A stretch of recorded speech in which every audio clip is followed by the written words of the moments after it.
Hai guys, kita lagi jalan-jalan. Hai guys, sedang apa Sam? Hai guys, gimana Sam?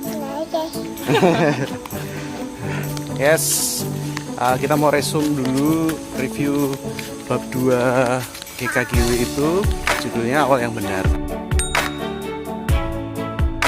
Artinya apa ya awal yang benar buat dia? Bahwa hubungan yang terpenting di dalam keluarga itu adalah hubungan suami dan istri. Itu jadi prioritas dalam keluarga.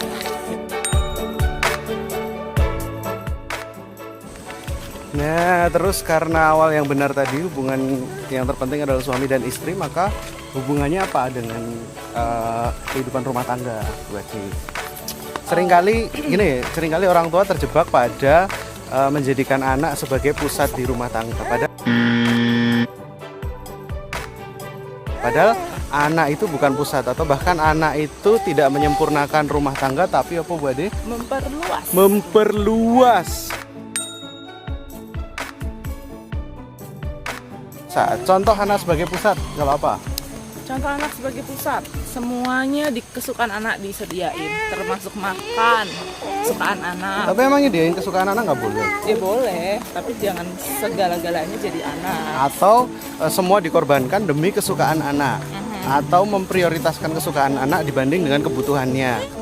Nah, ketika kita memprioritaskan orang tua, relasi suami istri sebagai prioritas, maka artinya kita tidak sedang mengorbankan anak, ya kan? Justru karena relasi suami dan istri yang beres itu adalah modal awal untuk kita melakukan proses parenting yang lebih baik. Ya, jadi kita bisa mengambil prioritas yang benar sehingga anak itu juga tumbuh kembang tidak merasa sebagai raja di rumah, tapi dia menjadi bagian dari anggota keluarga. Ya.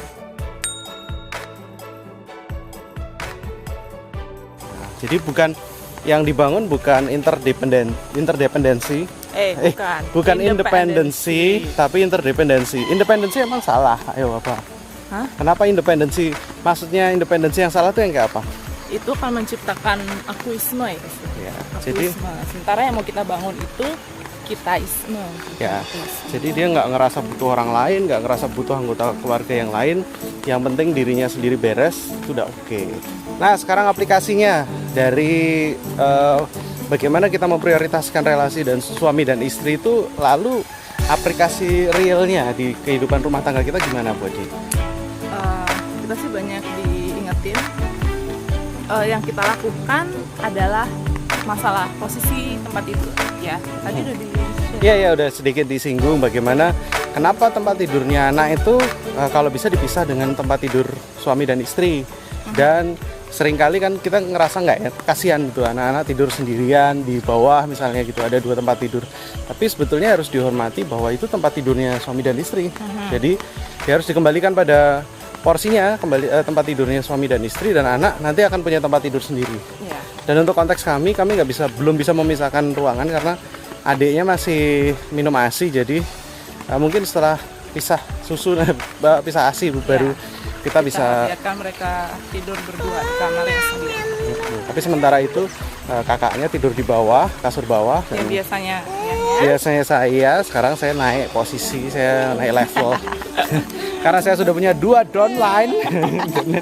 Jadi kalau ikut saya nanti dapat bonus. Karena biasanya 24 jam sama anak-anak, tapi kali ini dibiarkan terpisah sebentar waktu tidur, dan ternyata benar rasanya jadi pagi tuh kangen sama anaknya, padahal cuma tidur di bawah.